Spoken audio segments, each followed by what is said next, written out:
So for the learning outcomes, recognize the different classifications of poultry, its type and styles that are locally available in the market. Propose possible dishes utilizing the different cuts of poultry and apply common poultry cuts and the factors to be considered in cooking poultry dish. For the subtopics, A. Classifications of poultry, B. Types and styles of poultry, C. Common poultry cuts, D. Preparation of poultry. So, before we proceed to the next reporter, we have a pre-test, true or false.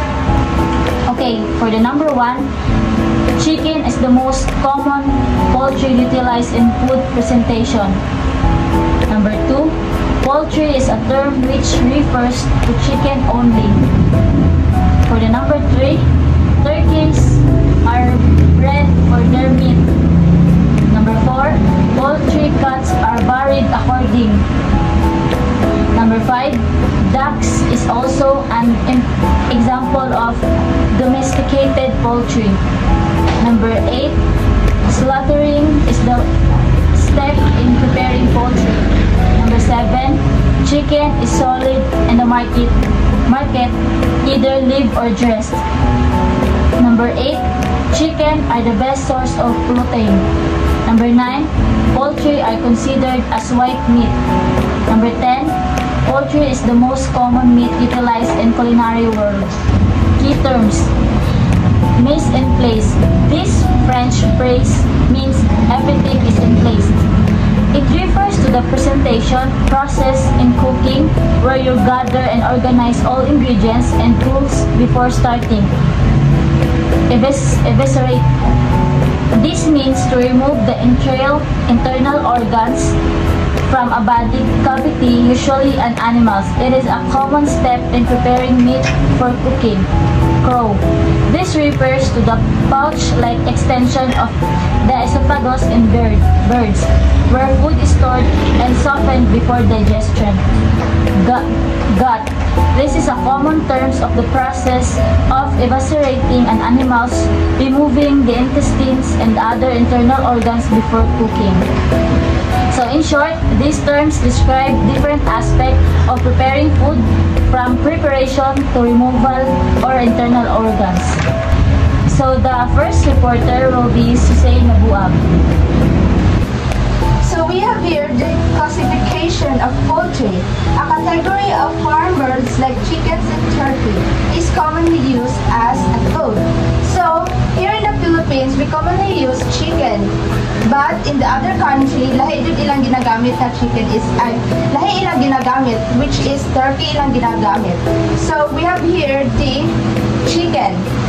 Chickens sold in market are male and female, varying in age and weight, are classified as broilers, fryers, roosters, capons, and game hens. So in the market, we usually,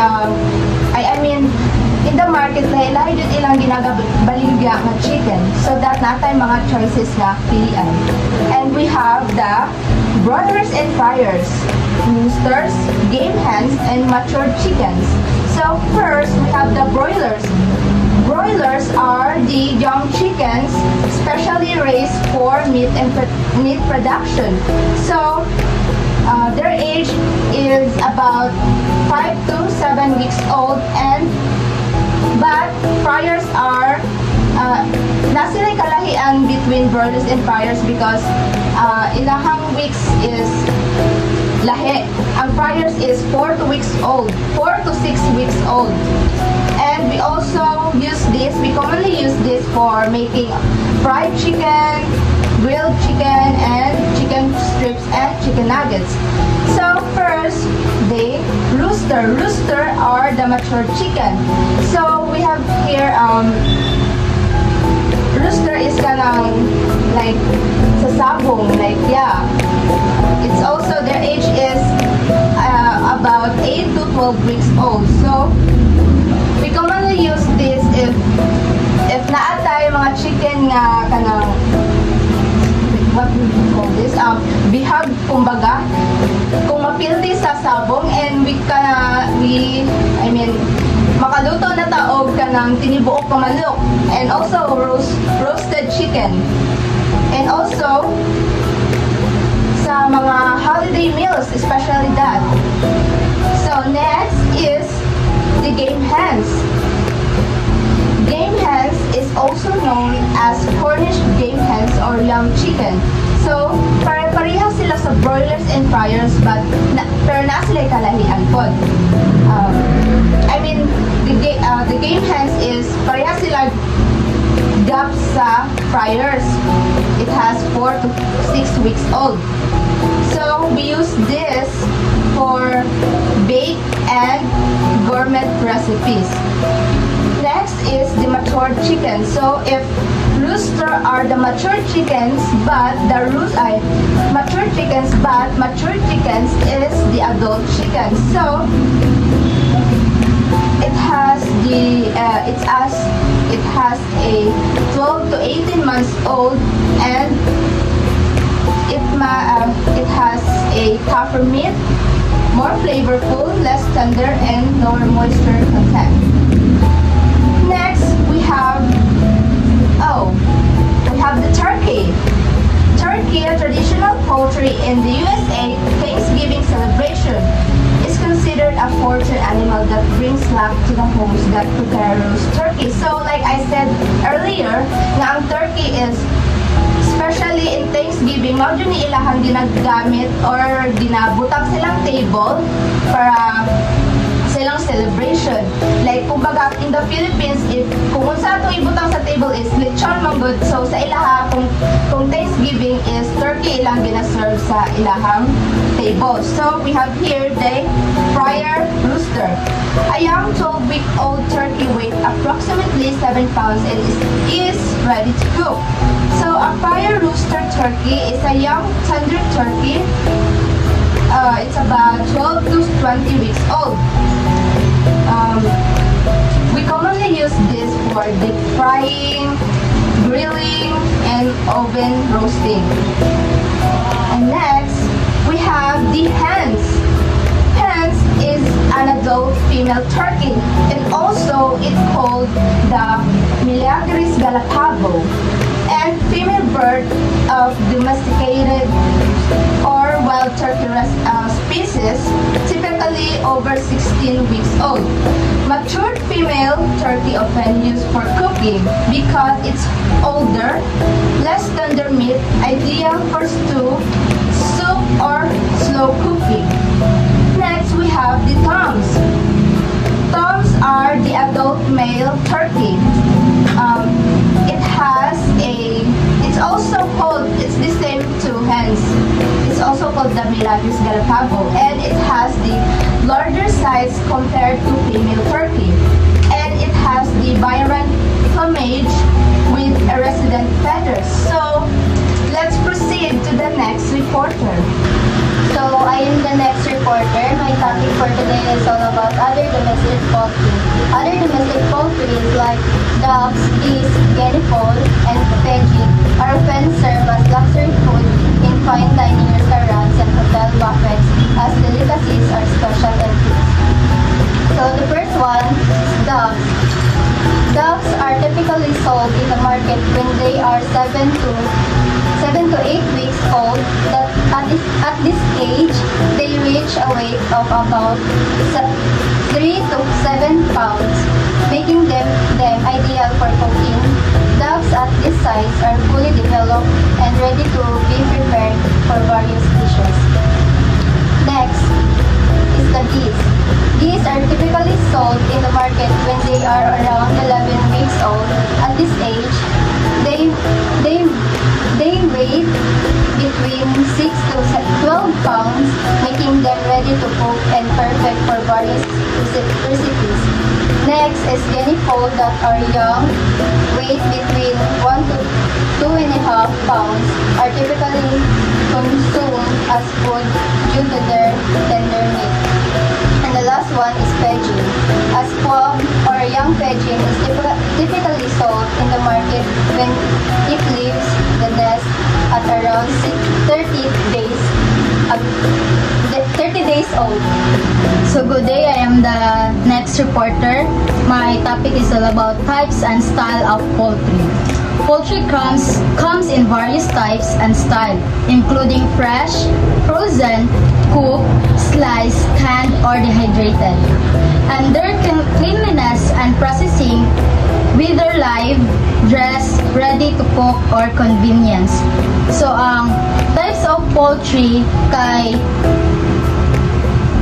comes in many forms to suit different needs. So you can find it like fresh, frozen, cooked, or sliced, like that. So the way poultry is cleaned and processed can also vary. It might be sold as ready to cook or in convenient form depending on how to plan to use it. So ang poultry kay daghan siya og klase like mapalit nimo siya nga pwede siya nga fresh pa or luto na nga manok. So there are the types and styles of poultry. First is we have a dressed. Dressed birds have feathers, blood, and crow removed, while ready-to-cook birds are eviscerated, free from feathers, head, and feet, and typically used in food services. So, ang dressed poultry, kay partially limpyo na siya, pero na-remove na ang mga balhibo, dugo, or something crow pouch nga tig-store og pagkaon sa manok. Pero dili siya ingon nga fully clean na jud siya, unlike sa ready-to-cook. Kay ang ready to cook is limpyo na siya, like ready na siya gamiton, pwede na siya ingon na marinated. So next is ready to cook. Ready to cook are eviscerated. It is free from blood, feather, head, and feet, and it's usually the type of poultry utilized in food service. The internal organs such as heart, liver, and gizzard have been cleaned and put back inside the inner cavity. So as what I've said ganina, ang ready to cook is hinlo na jud siya, like ready to cook na jud kaayo kay naka-marinated na siya, nakuhaan nag mga something blood or like balhibo sa manok. So ang ready to cook kay mas limpyo na siya ug ready na jud siya gamiton, like naka-marinated na, as what I've said, naka-marinated na siya ug complete na jud siya tanan nga igo na lang siya nimo ibutang sa or igo na lang nimo siya lutoon kay nalimpyo na kayo siya. So next is convenience. Convenience poultry refers to poultry cut into various pieces like halves, breast, drumstick, thigh, and wings. So ang convenience poultry kay para gyud siya sa mga nanihanglan o sayon lang nga gamiton nga kanang bitong naka-cut na into a pieces like sa mga breast, drumstick, or wings, like ganon, like kanang dili na siya ingon nga dili whole nimo nga lutoon, so kailangan pa nimo siyang i-cut into a pieces pa. Mo siya ang convenience poultry. Next is ang processed poultry. Convenience poultry is also available in the market as processed poultry. These are commonly used in canned or dried.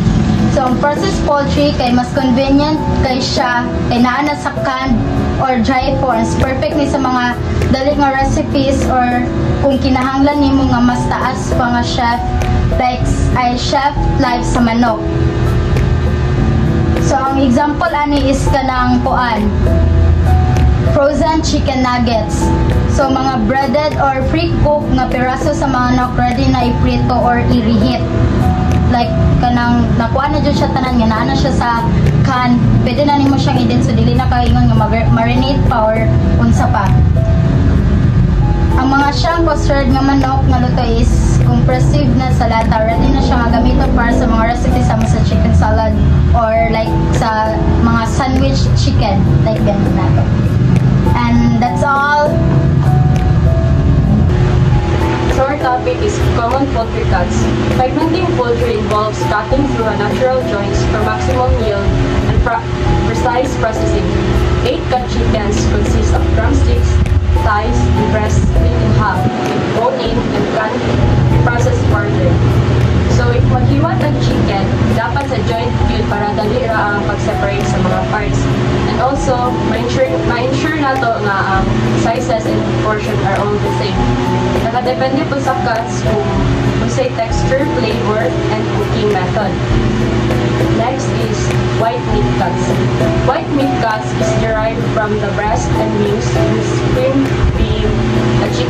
with drummet attached. Wings can be broken down into wingtip, winglet, and drumhead. So white meat cuts come from the lighter, inner parts of poultry, primarily the breast and wings. So makabantay ta sa chicken breast ug wings is mas pale iyang color compared sa other parts like leg or thighs. Kay mas darker man to siya. So nabilang po siya sa dark meat cuts. So white meat cuts is often considered healthier due to its lower fat content. So for example is kanang mga mag-diet is yung gamito nila is chicken breast because ang chicken breast is low in fat content but high in protein. I am the next reporter. My topic is all about the dark meat. Dark poultry meat is derived from peelings divided into tins and drumstick part. In the restaurant, boneless legs suffered with them. Bulletin are occasionally available. Dark meat cuts such as chicken legs and tins are richer in the flavor and moisture through the higher hemoglobin and fat content. Chicken legs are strengthened and the knee joint is the separate things from drumstick with the drumstick usually fruit bone is the things devoid and chicken with various dishes, which stores oxygen in the muscle tissue, gives dark meat is a color and is found in the more active muscles.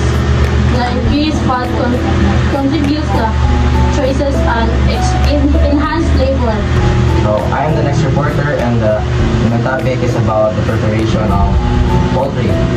Chicken is the most popular poultry product due to its high protein content. So in the example in the PPT is the chicken is the most popular poultry product because it has high protein content and the propping gutting is very crucial, especially for home use, because as a proper gutting can lead into contamination and food poisoning. Good afternoon, ma'am. This is Jen Corona, the news reporter. My report is all about preparation tips. Preparation tips to help prevent foodborne illnesses during food preparation, especially when working with raw ingredients. There are the two common poultry bacteria, Salmonella and Campylobacteria, can be reduced by proper handling, preparation, cooking, and storage. Thawing poultry. Do not thaw poultry at room temperature. Dapat dili natin lasawin ang poultry gamit lang ang temperature sa lugar.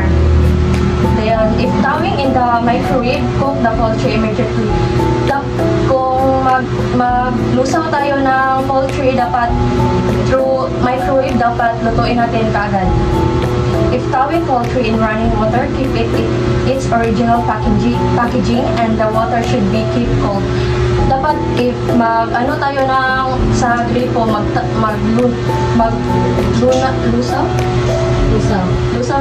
maglusaw tayo ng poultry, dapat napa siya sa iyang packaging, napa siya sa iyang cellophane, ayan nato siya then dapat ang tubig ikuan dyan po siya ka ng stay bitaw siya cold dayon. Preparing and cooking poultry. Poultry should be washed inside and out, then pat dry with paper towel and out. Dapat hugasan natin ang manok, tsaka natin punasan ng mga paper towel, ganyan, mga tissue. Washing hands using warm soap should be practiced always after handling the raw poultry and before holding another food. Dapat hugasan natin ang ating kamay gamit ang mainit na tubig. Dapat panalatihin natin yan. And then, after handling the raw poultry and before holding another food, dapat before ta maghawid sa manok, maghugas na sa itong kamot, dayon pag after na ito hawid sa manok, maghugas na po sa itong kamot, ay maghawid og another food na po. As with all meat, poultry should be prepared at proper temperature. Never eat raw ang undercooked poultry. Dapat sa tanan nga dapat lutuin natin ng maigi. Storing poultry. Place raw poultry at the bottom of the fridge to avoid dripping to another food. So, ibutang na to ang manok sa fridge. Dapat ipailalo na to siya kay para dili siya makatulo sa lahi nga kana ang manok magtulo man jud siya, dili na to siya pwede ipamabaw kay matuluan ang mga laing nga pagkaon sa ilalong. Then raw poultry should only be kept in the fridge for about 2 to 3 days. Dapat ang hilaw na manok dapat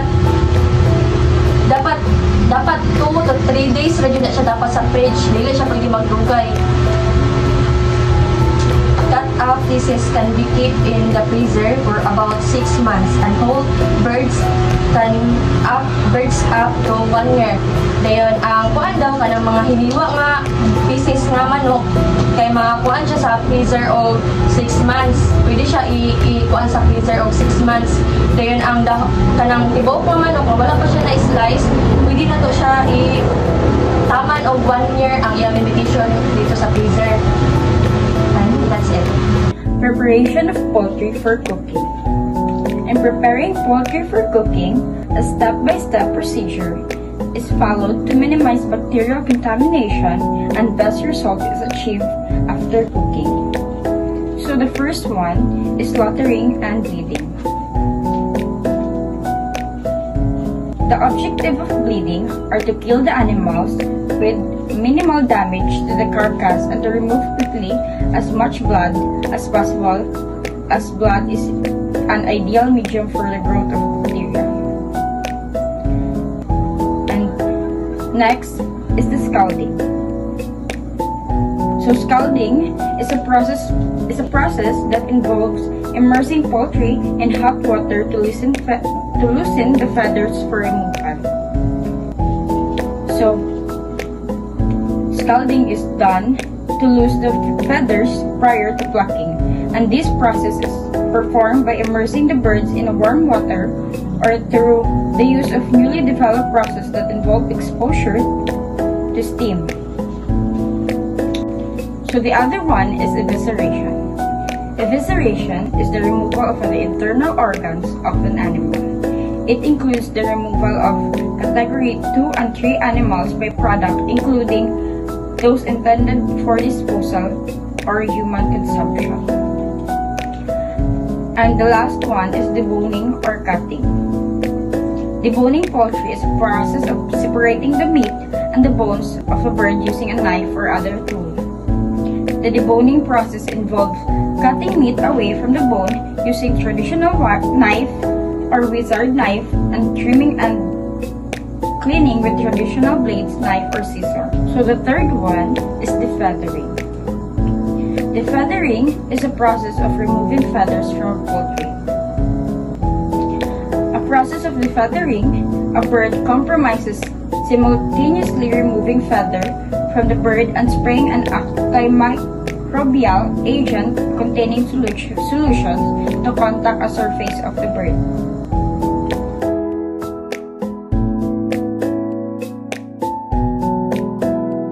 Alright, so if you have listened to the lessons discussed earlier, you will be able to answer the following activities. Question number 1, what are the 3 classifications of turkey? Number 2, describe a fryer or roaster turkey. Number 3, what are the 4 domestic poultry? Number 4, differentiate dressed, ready to cook, convenience, and processed poultry. Number 5, what are the 4 types of chicken? Number 6, what are the 5 classifications of chicken? And number 6, describe what is a broiler chicken. Alright, and get ready for Mark to give you the following activity. I am Mark Abdua. I'll be the one giving you a second activity. So first, research for possible dishes that utilize the different cuts of poultry, either from the white or the dark meat cuts. And second, submit at least 5 dishes as your proposal to a laboratory activity following the format posted on a Google Classroom. And the third is the approved recipe proposal will be emailed back to you and will be utilized on the actual laboratory demonstration. That's all. And wait for the third activity to Jasmine. Hi everyone, my name is Jasmine Anderasan. I'll be giving you the last activity.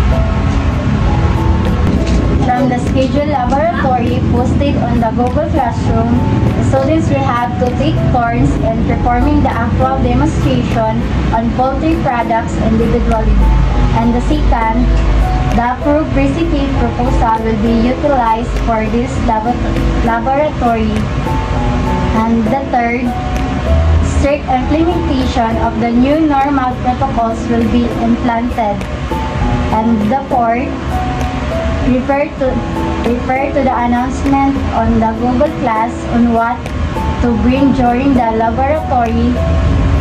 And the last is the laboratory activity will be rated using the rubric found on